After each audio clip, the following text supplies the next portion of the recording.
She was 58 and freshly divorced. No home she could go back to, no career left after 32 years of teaching, just a 2009 Toyota Camry with 163,000 miles on the odometer, a cardboard box, books in the trunk, and 4,002 lens in a checking account that was supposed to represent 34 years of marriage. And with most of that money already gone to lawyers and gas, she bought an abandoned one-room schoolhouse for $200 on a dirt road in the Blue Ridge Mountains of western North Carolina. The roof leaked. The floorboards were rotted. The county clerk told her she'd be lucky if it didn't collapse in the next snowstorm. But what nobody knew, including her, was that beneath the stones of the hearth in that old schoolhouse, hidden in a cedar box that hadn't been touched in 52 years, was something that would change the rest of her life forever. Before we continue, if stories like this mean something to you, hit subscribe. And tell us in the comments where you're watching from. We love seeing how far these stories travel. Margaret Eloise Calloway, who everyone called Maggie, had been moving toward that schoolhouse her whole life without knowing it. She was born in Charlotte, North Carolina on a Thursday in April 1968. The same week the city was still mourning Martin Luther King Jr. Her father worked the night shift at the Charlotte Observer printing press, a quiet man with ink permanently stained into the creases of his fingers. Her mother taught piano lessons in the basement of a Methodist church on Tryon Street. Maggie was an only child. She grew up in a 2-story wooden house with a wraparound porch, and every summer of her childhood she was sent up to Hollow Creek, a town of 340 people tucked into a fold of the Blue Ridge Mountains, to stay with her grandmother, Edith Penrose. Her grandmother lived alone in a cabin on Penrose Hollow Road, made blueberry preserves and sourwood honey, and told her granddaughter stories in the long, slow vowels of the Appalachian Mountains. Maggie loved those summers more than anything else in her life. Her grandmother died when Maggie was 16, and Maggie did not go back to Hollow Creek again. Not for 42 years. Maggie studied English literature at the University of North Carolina at Chapel Hill. She met Richard Calloway when she was 21 at a Wallace Stevens poetry reading on campus. He was a doctoral candidate in philosophy, tall and thin, wore round wire-rimmed glasses, and had a half-smile that kept her awake for 3 nights running. They married when she was 23. She had been accepted into a master's program in literature at Vanderbilt, but Richard needed 2 more years to finish his dissertation, and they had agreed that she would work first so he could focus. She took a job teaching English at East Mecklenburg High School, a bookskokul on the east side of Charlotte. She told herself it was just for a few years. She stayed 32 years. Every time Richard got a promotion, every time he was invited to guest lecture at Princeton or Oxford, every time a university press picked up another one of his books, Maggie told herself that next year she would go back to school, that next year she would write the things she had always meant to write. Next year never came, and there was a reason she never admitted to herself. Next year never came because next year was never hers. They had no children. That had been Richard's decision more than hers, though she never said so out loud. He said children would destroy both of their academic careers. She nodded. She always nodded. But she had her students, thousands of them across 32 years, and she loved them in the way of a woman with nothing else to love. She remembered every name. She knew which kids came to school without breakfast. She kept $20 bills in the bottom drawer of her desk to lend to students who needed textbooks, and she never asked for the money back. She thought it was just what a decent teacher did. She did not know that this exact habit of giving quietly without keep count would one day lead her back to a woman who had been dead since the year Maggie was 6 years old. Richard told her about the divorce on a Tuesday evening in August. They had just finished dinner. She was at the sink rinsing dishes. He stood in the kitchen doorway with his arms folded across his chest. He told her he had met someone else. Her name was Vanessa. She was 29 years old, and she was a third-year doctoral student in his department. They had been involved for nearly a year. He was sorry, he said, but he had made up his mind. He could not keep pretending. Maggie turned off the water. She set the plate down in the sink. She dried her hands on her apron. Then she turned around and looked at the man she had been married to for 34 years, and she realized that she had known. She had known for a long time, maybe months, maybe years, but she had chosen not to look. There are truths like that. They live in your house, sit on your couch, eat breakfast across from you, and you choose not to look because looking means starting your life over.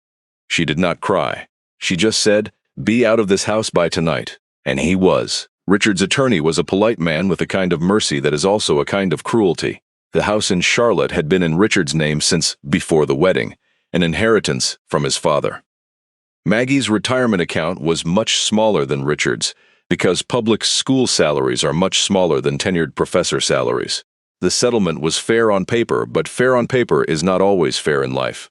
Maggie walked out of the lawyer's office as a Thursday afternoon in late October with $4,200 in her checking account, half the value of the old Camry, and the right to keep the books she had bought herself over the years. That was the sum of 34 years of marriage. She sat in her car in the parking lot for an hour. Then she remembered Hollow Creek. Her grandmother Edith had left the cabin on Penrose Hollow Road to Maggie's mother.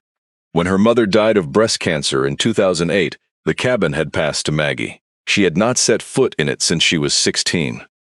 For 18 years she had paid the property taxes by mail and let a neighbor up there check on the place from time to time. She had almost forgotten she owned it. Now, sitting in the lawyer's parking lot in Charlotte, she remembered. And she knew where she was going.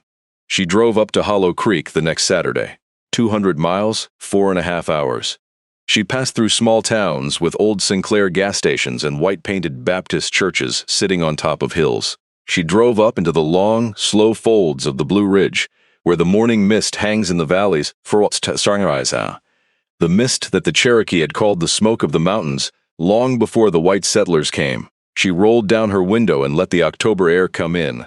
It smelled like wet leaves and red maple and something else, something old, something her body remembered before her mind did. It smelled like the summers of her childhood. It smelled like her grandmother Edith. Hollow Creek had not changed much, the same main street, the same Gormley's general store with the screen door that always stuck, the same Baptist church on the hill. There was a new coffee place called The Kettle, where the barber shop used to be, and a BP station where the big sycamore had stood. The post office was still there. The pace of the town was still there. That slow water over stone pace, the not rushing because there was nothing to rush toward. She found her grandmother's cabin in the late afternoon. It was smaller than her memory of it, but it was still standing. The neighbor had kept the roof patched. Inside, the furniture had been covered with sheets for 48 years. Maggie pulled them off. Her grandmother's oak rocking chair, the upright piano, the walnut dining table, the fireplace with a wedding photograph from 1928 still propped on the mantel. Maggie sat down in the rocking chair. She closed her eyes. For the first time since August, she breathed. She stayed in the cabin through the autumn. She ate sparingly, slept long, reread the books she had loved as a young woman. She walked the trails through the maple groves and the oak hollows. She did not call Richard. She did not call anyone. She needed a season of silence, and Hollow Creek gave her one. But by mid-December, she understood that silence was not enough. The 4211 leads was not going to last forever. Not even in a place this cheap. She had maybe 8 months before she would have nothing. The high school 26 miles down the road was not hiring mid-year. The county library wanted an MLS degree she did not have. Mr. Gormley at the general store said he was not hiring anyone but his nephew. For the first time in her 34 years of marriage, she felt something she had never felt before. She felt herself sinking. On a cold morning in mid-December, she walked farther than she usually did. She turned up the dirt road called Penrose Hollow Road, the road that bore her grandmother's family name, and she walked until the trail ended in a clearing on the shoulder of the ridge. There, among bare red maples, stood a small wooden schoolhouse. Maggie had forgotten about it. She had been here once or twice as a child with her grandmother to see where Edith had gone to school. The roof was rusted tin. The cedar siding had weathered to silver gray. 5 of the 8 window panes were broken. English ivy was creeping up the north wall. Above the front door hung a wooden sign so faded she had to step close to read it. Penrose Hollow Schoolhouse, established 1908. She stood there for a long time, the mountain wind moving her gray hair, and she felt something she could not yet name. It was not nostalgia. It was something older than nostalgia. It was something more like recognition. If you're still with us, hit that subscribe button, because what comes next changes everything. Maggie drove down to the county office in Marshall the following Monday.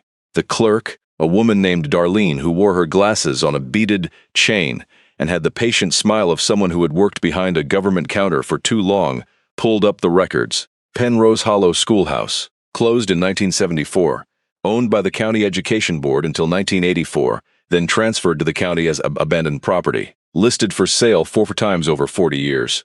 No buyers. Currently listed as is at $2 with a $50 transfer fee. $200, Maggie asked. Darlene nodded. Nobody wants it, ma'am. The roof's gone. The foundation might be cracked. The county was going to demolish it 5 years ago but couldn't get the budget. What do you want it for? Maggie did not answer the question. She only said, do you take checks? She wrote a check for $250. Darlene stamped, signed, and pushed across the counter a stack of papers and an old brass key. Good luck, Mrs. Calloway. Maggie picked up the key. It was lighter than she had expected. It was heavier than anything she had ever held in her life. She drove back to Penrose Hollow Road. She fitted the key into the lock. The lock was rusted, and she had to work the key hard, but finally it gave with a soft click and the door swung open. Inside, the air was cold and smelled of damp wood and old paper and dust that had been sleeping for 52 years. Maggie stepped in. Light from the December sun came through the 3 unbroken windows and fell across the pine plank floor, warped from years of humidity and onto the long blackboard at the front of the room. There was still chalk on the board, faded almost to invisibility, but still there. Have a good summer, children. Don't forget what you've learned. She read those words. She read them again. Then she sat down in one of the small oak desks, the size for a 3rd grader, and she cried for the first time since the lawyer's office. She was not crying because she was sad. She was crying because she was home.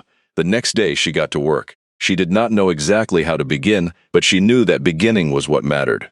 She drove down to Gormley's and bought a push broom, a galvanized bucket, 3 packages of cleaning rags, a utility knife, 2 rolls of weatherproof tape for the broken windows, and a pair of gardening gloves. Mr. Gormley looked at the items on the counter and asked, "What are you doing out at that place, Miss Calloway?" Word had traveled fast in Hollow Creek. She had bought the schoolhouse the day before, and the whole town knew by morning.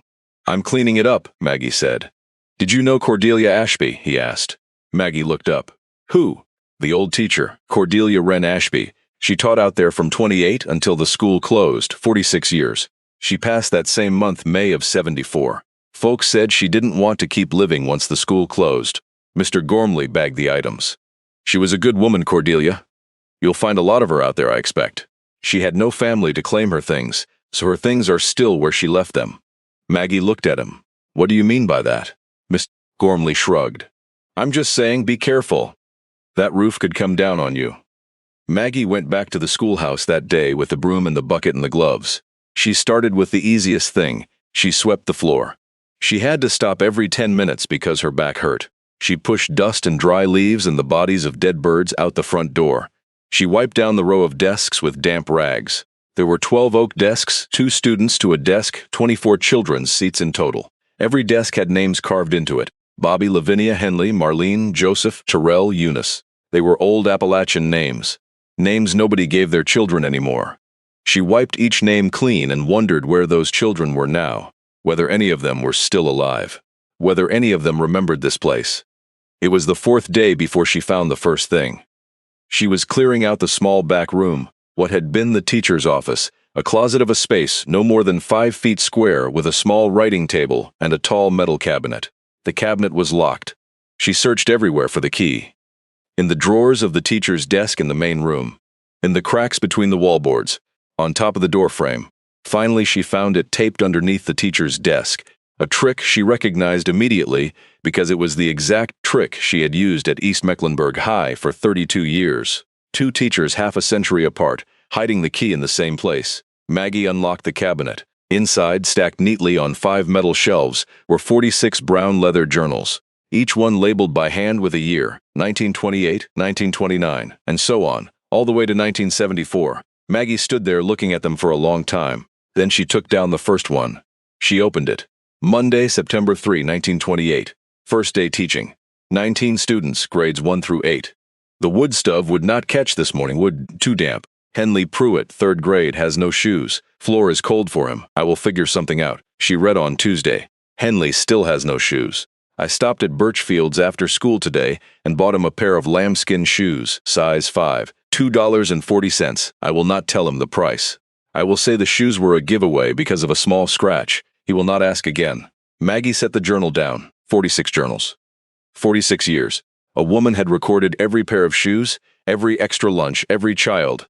She sat right there on the floor of the back room and she read until the light was gone. She slept poorly that night. She lay in her grandmother's bed in the cabin on Penrose Hollow Road, and she thought about Cordelia Wren Ashby, a woman who had been 21 years old in 1928, just out of normal school, who had stood alone in that room with 19 children, with no assistant, with it that would not light, and who had decided in her first week of teaching that she would buy a pair of shoes for Henley Pruitt out of her own salary.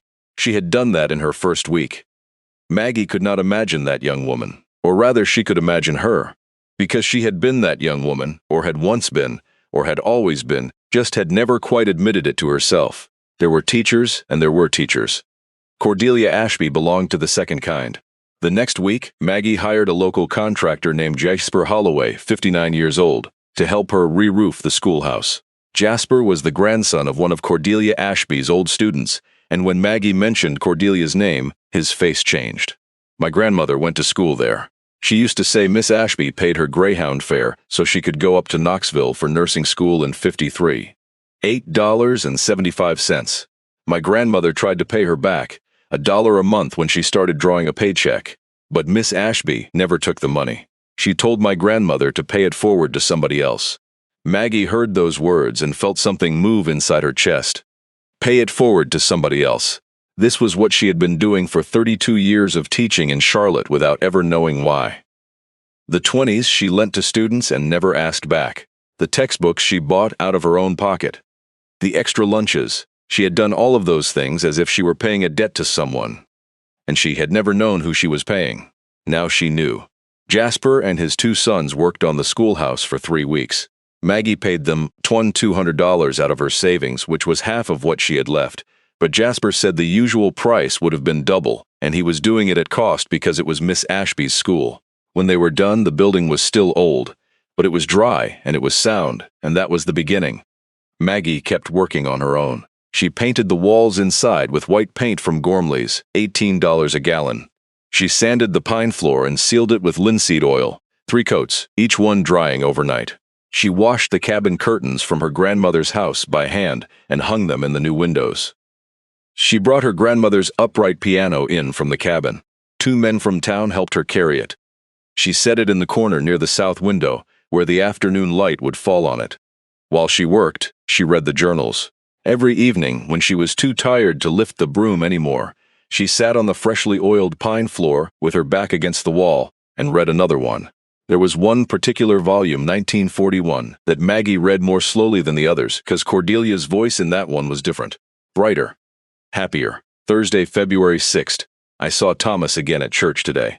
He has grown into a man, no longer the farm boy I used to know. He has just graduated from West Point. After that, the pages were full of Thomas Beauregard. By summer, they were engaged.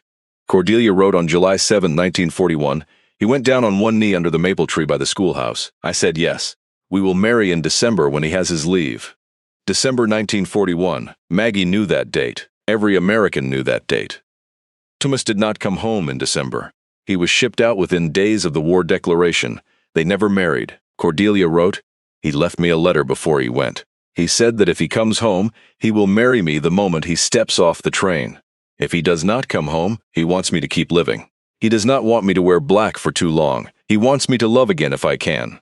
But I do not think I will love again. I cannot imagine it. The 1944 journal had 4 blank pages, June 8 through June 12. Then a single page in handwriting that was not quite Cordelia's. The telegram came today. He fell at Normandy on the 6th. They could not find his body. I do not know what to write. I am going to lie down. Maybe I can write tomorrow. She did not write tomorrow. She did not write for 3 weeks. The next entry was June 29. I went back to the school today. I sat at the desk Thomas had when he was in 5th grade. The desk still has his name carved into it. TB 1929. He was always careful with his lettering. I am not crying anymore. But I know I will keep teaching here. I will keep teachings until I cannot. I will teach these children. I will become the thing Thomas was fighting to protect. Maggie set the journal down. She could not read any further that night. She sat in the dark schoolhouse and cried for a woman she had never met.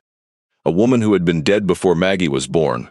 A woman who had loved a man named Thomas Beauregard and lost him at Normandy at the age of 26 and had spent the next 30 years of her life teaching other people's children. Maggie thought about Richard, about 34 years, about all the times she had nodded, all the times she had waited, all the times she had told herself that next year would be hers. Cordelia had never had a next year. Cordelia had 3 years with Thomas, never married, and Cordelia had not wasted a single hour. Maggie had wasted how many? In early February, she found the second layer. She was repairing the cast-iron wood stove in the center of the room, an old Vermont castings unit from the 1920s that she wanted to bring back into service. She was pulling up the hearth bricks around the stove to check the foundation underneath. One brick on the southeast fist different when she tapped it. She pried it up. Beneath it was a small recess in the floor, and in the recess was a cedar box wrapped in old canvas. She lifted it out. The canvas was dry and brittle, but the box itself was intact. Cedar keeps everything inside dry. Maggie opened the box. Inside were hundreds of letters. She sat down on the floor and counted them. 407 letters. Everyone addressed to Cordelia Wren Ashby, Penrose Hollow Schoolhouse, Hollow Creek, North Carolina. The envelopes were old, stamped from the 1940s through the early 1970s. Letters from Knoxville, from Asheville, from Charlotte, from Atlanta, from Saigon, from Pleiku, from Tokyo, from Berlin, from Seoul, from every corner of the world where Cordelia's children had been sent. Maggie opened the first letter. Dear Miss Ashby, this is Marlene Holloway. You helped me get to nursing school in Knoxville last year. I graduated this week. I'm going to be working at St. Mary's Hospital in Knoxville starting next month. I don't have anything to send you but this thank you. But I named my first daughter Cordelia. I hope you don't mind. I'll tell her about you when she's older. Love, Marlene. The second letter. Dear Miss Ashby, I'm writing from Vietnam, Quang Tri Province, August 18, 1968. This is Tyrell Bradford. Do you remember me? The one who used to fall asleep in history class? I'm sitting in a bunker tonight and I keep thinking about your classroom and the book you lent me about Frederick Douglass. I still have that book. I keep it in my pack. I read it on the nights I can't sleep. Thank you, Miss Ashby. I'm coming home, I promise. Maggie did not know if Tyrell had made it home. The letter did not say, but she found another one later in the box, dated April 1971. Dear Miss Ashby, this is Tyrell. I made it back. I'm working at the paper mill in Canton now. I got married. Would you come to the wedding? I would be honored. It took Maggie 3 weeks to read all 407 letters. She read in the evenings, sitting in her grandmother's oak rocking chair, which she had moved into the schoolhouse, under the light of a kerosene lamp because the electricity was not yet hooked up. She read about Henley Pruitt, the boy with no shoes, who had become a welder in Asheville and had 4 grandchildren. She read about Joseph Bellamy, who had become a surgeon in Atlanta, who had paid for Cordelia's mother's cancer treatment, though Miss Ashby had never accepted the offer. She read about Eunice Plemons, who had become the first woman mayor of a small town in eastern Tennessee. She read about Lavinia Bryson, who had become a poet and had dedicated a book of poems to Cordelia in 1972. She read about hundreds of lives that Cordelia had quietly touched. Each one of them had thought they were the only one. Each one of them had believed that Miss Ashby had changed their life, not knowing she had changed hundreds of lives the same way. That is how quiet kindness works. It does not announce itself. It accumulates over time, one life at a time, and it becomes a number only when somebody finally sits down to count. The third layer she found in early March. She was clearing out the drawers of the teacher's desk, the big desk at the front of the room, where Cordelia had sat for 46 years. The top drawer was locked, and she could not find the key anywhere. She had to use a screwdriver to pry it open. When the drawer came open, she looked inside, and she found a single ledger book bound in pale blue cloth, no name on the cover, no label. She opened it. The first page, dated 1928, had a single phrase written across the top in Cordelia's careful schoolmistress hand. Money spent on the children.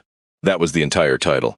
Below it, in neat columns, were dates, names, reasons, amounts. Shoes, $240. Bertha Wills, school book, $85. Joseph Bellamy, winter coat, $350. Every line, one student, one item, one amount. The ledger ran from September 1928 to April 27, 1974, 10 days before Cordelia died. Maggie sat with the ledger on the teacher's desk under the kerosene lamp and she did the math. She added every column. It took her 3 nights. The total Cordelia Wren Ashby had spent out of her own salary across 46 years of teaching was $38,492.17. That was the nominal figure.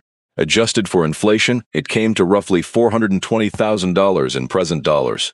Cordelia had spent nearly a quarter of her total lifetime earnings on her students. She had lived in a 3-room cabin she rented from old Mr. Penrose for $12 a month until her death. She did not own a car. She walked to the schoolhouse every day. She had no life insurance. She had no one to whom she could leave anything, but she had not needed anyone. She had given the inheritance away while she was still alive. She had given it $1 at a time, one pair of shoes at a time, one bus ticket at a time. Maggie closed the ledger. She stood up. She walked around the room. She touched the blackboard. She touched the desk that had belonged to Thomas Beauregard, T.B. 1929, still carved into the wood. She touched the cast-iron wood stove.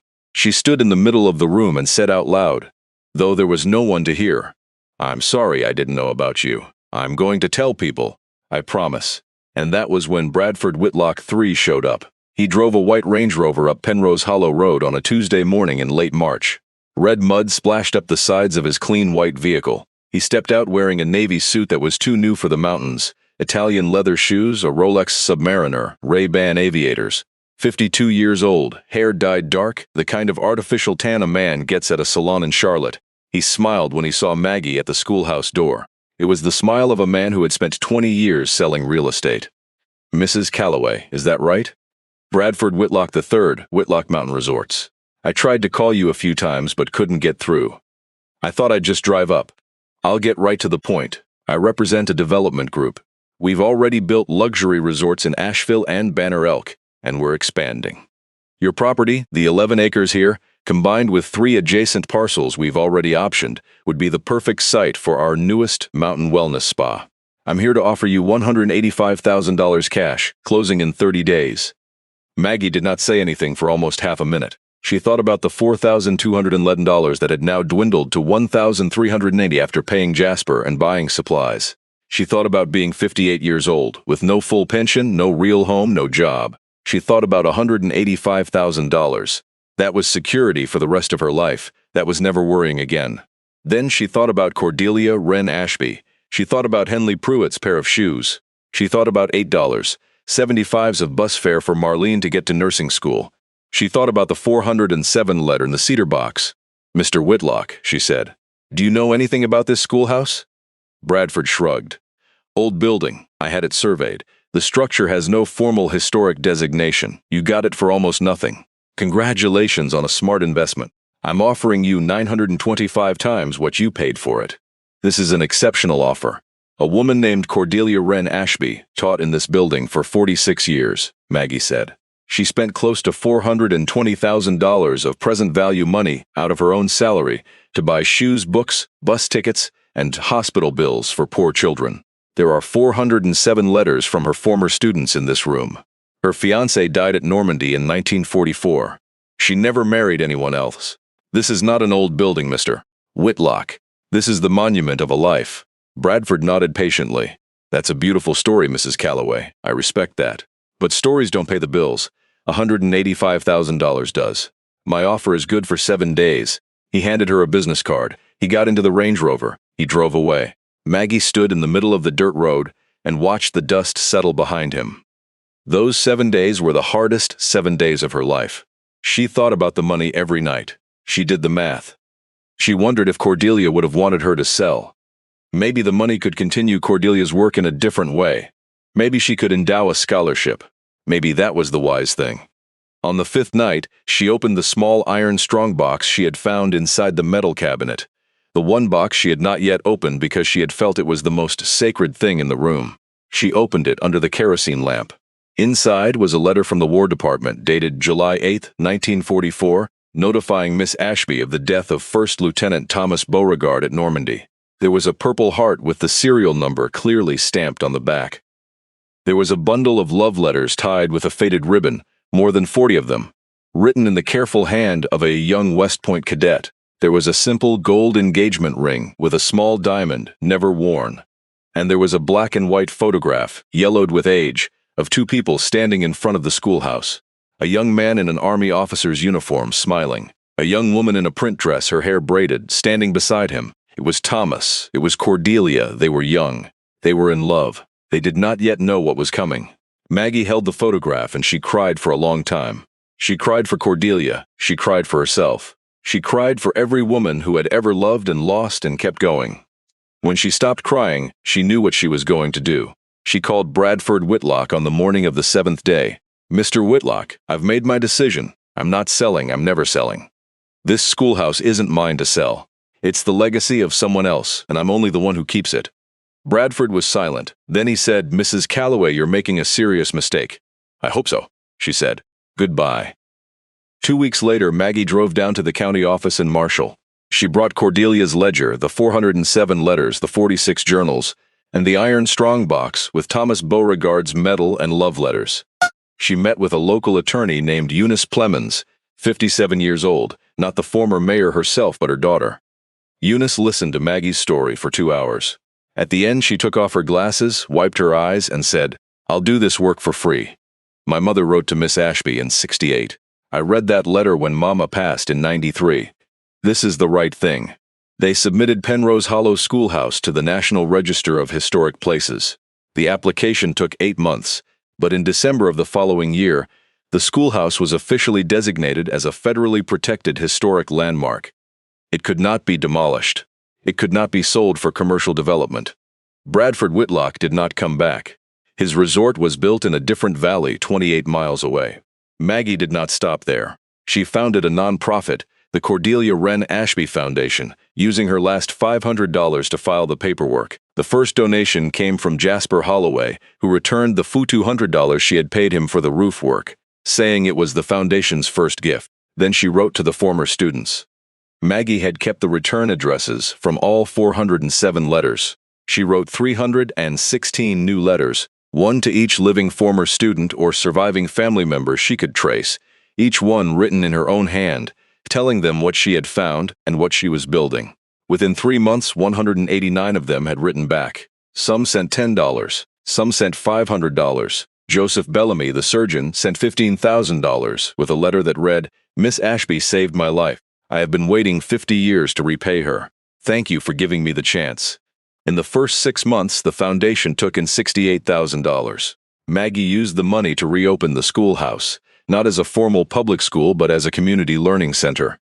She taught adult literacy on Monday and Wednesday evenings. She taught free college preparation classes for local high school students on Saturday mornings.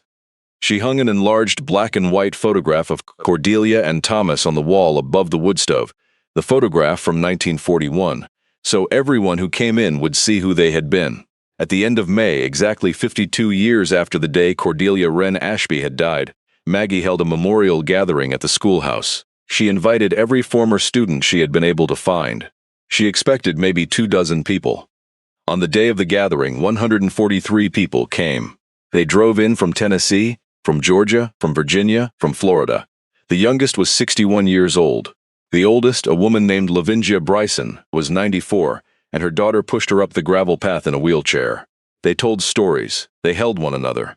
They sang an old Appalachian hymn Miss Ashby had taught them, "Bright morning, stars are rising." They stood around the schoolhouse, 143 of Cordelia's children, and they cried and they laughed. And Maggie stood at the door with her leather notebook in which she had been writing literary quotations for 40 years. And she understood that she had found the thing she'd been looking for her entire life without knowing it.